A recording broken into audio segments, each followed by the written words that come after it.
महाराष्ट्रात मनपा निवडणुकीचा बिगुल वाजला असताना आता सर्वच पक्षनेत्यांनी इच्छुक उमेदवारांच्या मुलाखतीला सुरुवात केली आहे। अमरावती शहरात सुद्धा भाजपा पक्षाच्या वतीने इच्छुकांच्या मुलाखती आटोपल्यानंतर आता 18 डिसेंबर पासून अमरावती शहर जिल्हा काँग्रेस पक्षाच्या वतीने काँग्रेस भवन येथे इच्छुक काँग्रेस उमेदवारीला सुरुवात करण्यात आली। या दरम्यान काँग्रेस भवन येथे सकाळी मुलाखती दरम्यान उमेदवारसह त्यांच्या समर्थकांनी जोरदार शक्ती प्रदर्शन केले। काँग्रेस पक्षाचे ध्वज दुपट्टे घेऊन शेकडो समर्थकांनी घोषणा दिल्या। अमरावती शहरातील 22 प्रभागातून इच्छुक काँग्रेस उमेदवारांनी आपले जोरदार शक्ती प्रदर्शन करून मुलाखत दिली। यावेळी काँग्रेस नेत्या ॲडव्होकेट यशोमती ठाकूर, खासदार बळवंत वानखडे, काँग्रेस प्रवक्ता दिलीप एडतकर, काँग्रेस शहर अध्यक्ष बबलू शेखावत, प्रदेश पदाधिकारी किशोर बोरकर, भैया पवार, महिला अध्यक्ष जयश्री वानखडे यांच्यासह अनेक पदाधिकाऱ्यांच्या उपस्थितीत इच्छुकांच्या मुलाखती पार पडल्या। याचाच आढावा घेतला आमचे प्रतिनिधी अजय शृंगारे यांनी।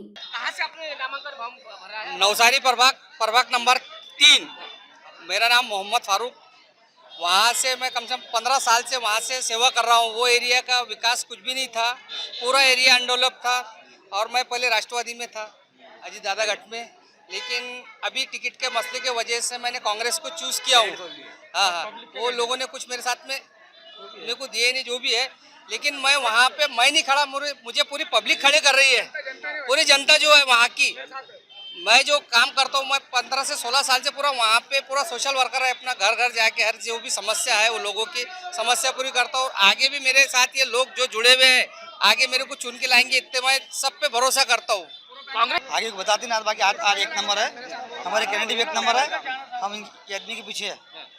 बीजेपी बोलती है कि महापौर बीजेपी बटेगा, वो बोलते हैं मनसूबा है, वो तो आगे बताएंगा, वक्त बताएंगा। तुम्ही पाहतच आहात की किती मोठ्या प्रमाणावर लोक काँग्रेसच्या उमेदवारांसाठी संघर्ष करत आहेत।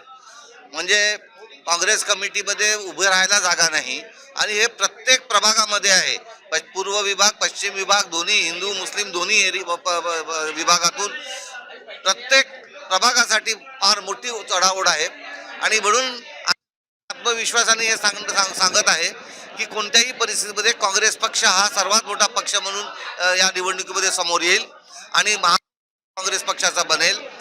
तुम्ही पाहत आहात की लोक गर्दी आज तुम्ही इथे पाहतात, हे काँग्रेसबद्दल असलेलं प्रेम आणि जो भ्रष्टाचार पक्षाने या महानगरपालिकेमध्ये गेल्या 5 वर्षापासून केलेला होता, त्यांनी सगळा साफसफाईचा खेळखंडोबा केला होता, प्रत्येक कामामध्ये टक्केवारी घेऊन अत्यंत निकृष्टताचे रस्ते होत्या आणि संपूर्ण शहर एक त्याची रियाला प्रचंड संख्येने लोक मदत करणार आहेत, त्यांना मतदान करणार आहेत।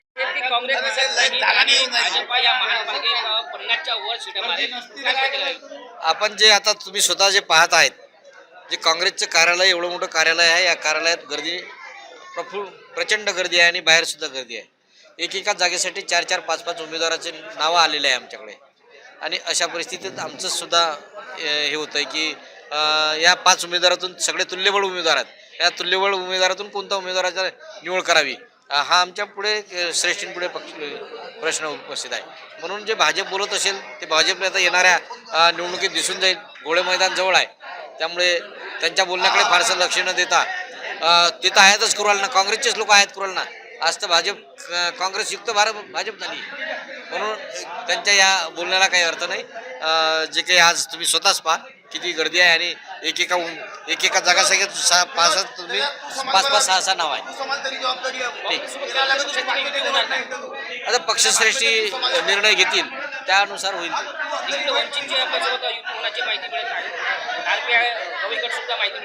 नहीं, पक्षश्रेष्ठीच विचार करना है। कहाँ से आपने फॉर्म भरा है और कैसा माहौल कांग्रेस का भी? कांग्रेस का माहौल एकदम बढ़िया है और 4 नंबर प्रभाग से मैंने फॉर्म भरा है और इससे पहले भी मैं कांग्रेस से नगर सेवक हूँ वहाँ पे, और पब्लिक का मेरे को समर्थन है। और जितनी भी हमारे प्रभाग की पब्लिक है वो कहती है कि भाई आप खड़े होइए। वैसे तो मैं खड़े तो हुई, मगर फुल समर्थन है फुल पब्लिक का। बच्चा बोलो, बड़ा बोलो, बुजुर्ग बोलो, सबसे प्रेम संबंध है और अल्हम्दुलिल्लाह जीत मेरीच होगी। प्रभाग क्रमांक 3 नवसारीमध्ये उमेदवारी मागत आहे काँग्रेस पक्षामध्ये, आणि पक्षांनी तेवढी माझी मदत केली तर चांगलं होईल। पक्षासाठी मी पण 5-6 वर्षापासून जोडलेली असल्यामुळे काँग्रेस पक्षाचीच तिकीट मागण्याची उमेदवारी मागत आहे मी. आणि चांगल्या क्वालिटीचा जर उमेदवार दिला तर कामही होतं, प्रशासनाचा अनुभव काय. सगळ्या समाजामध्ये मी वर्चस्व चांगलं असल्यामुळे मी उच्च शिक्षित निवडून असून. येण्याची त्यांना गॅरंटी देते की येईलच म्हणून. कारण की कसं आहे की लोकांमध्ये समाज सुधारणा खूप कमी आहे आणि आपल्याला समाज सुधारणाच करायची आहे. तर जर चांगला उमेदवार त्यांनी दिला तर समाज सुधारणा होईल, नाही तर मग परत जे आतापर्यंत जे चुकीचे कामं झालेले आहेत, चुकीचे व्यवहार झालेले आहेत ते न होता चांगला उमेदवार त्यांनी निवडून दिला, म्हणजे चांगला उमेदवार त्यांनी ठरवला तर चांगल्या गोष्टी होण्यासाठीच. आयशा खान, आसिफ खान उर्फ नावंदर, 5 नंबर वार्ड। पिछली बार भी खड़े रहा हूँ, 146 वोटों से गिरा हूँ। सामने वाला चुन के आया 2600 वोटों से। अब माशाल्लाह ये बार में अपनी जीत होगी कांग्रेस पार्टी से। मैं मिराज खान पठान, प्रभाग क्रमांक 4, जमील कॉलोनी, लालखड़ी से कांग्रेस के प्रत्याशी के रूप में ओपन और महिला ऐसे दोनों भी जगहों पे जो है तो मैंने अपनी दावेदारी पेश की है। मैं पिछले 30-32 साल से जो है राजकारण के मुख्य धारा से लोगों के बीच में रह के उनके समस्याओं का निराकरण करने और कई अनेक मुस्लिम समाज की जो भी समस्याएं हैं उनको मैंने जो है तो आत्मसात करके उसके ऊपर मैं काम करने का हमेशा काम किया है। लेकिन मौका कभी नहीं मिला, 2 बार मेरी टिकट काटी गई, लेकिन मैं वापस कांग्रेस पार्टी से पूरी ईमानदारी के साथ जुड़ा रहा। लोकसभा, विधानसभा, अनेक जो है महानगर पालिका, पंचायत समिति, जिला परिषद में मैंने चुनाव में कांग्रेस पार्टी के लिए बहुत मेहनत की। पिछले नगर परिषद के चुनाव में मैं पूरे जिले का दौरा किया और कांग्रेस प्रत्याशियों के लिए प्रचार किया। अब मैं ये मानता हूँ कि प्रभाग क्रमांक 4 से कांग्रेस मेरी इस निष्ठा को देखते हुए जरूर मुझे उम्मीदवारी देगी और मैं जनता के आगे जो काम करता था, मेरी स्पिरिट और मेरी जिम्मेदारी बढ़ेगी। मैं उतना समर्पण से जो है जनता के बीच रह के उनके सारी समस्याओं को हल करूँगा। नमस्कार, मी समीर जवंजाळ, औद्योगिक चा जिल्हाध्यक्ष आहे काँग्रेस पक्षाचा. आपण आता ज्या मीडियाच्या माध्यमातून, पेपर वृत्तपत्राच्या माध्यमातून आपण जे भाजपांचे आरोप होत होते त्याला आज हे काँग्रेस पक्षाच्या वतीने सामान्य जनतेचं हे उत्तर आहे. आपण सकाळपासून पाहत आहात किमान 10,000 लोकांची गर्दी आतापर्यंत होऊन गेली. म्हणजे आतापर्यंत 10,000 लोकांनी आमच्या काँग्रेस भवनला पाय लावले. म्हणजे आजही काँग्रेस त्याच पद्धतीने, त्याच जोमाने रस्त्यावर आहे आणि त्याने या भाजपाला प्रत्युत्तर सुद्धा देणार. येणाऱ्या महानगरपालिकेच्या निवडणुकीमध्ये 100% ही सत्ता महाविकास आघाडीच्या मित्रपक्षांची, काँग्रेसच्या मित्रपक्षांचीच बसणार, एवढं मी आपल्याला सांगू इच्छितो.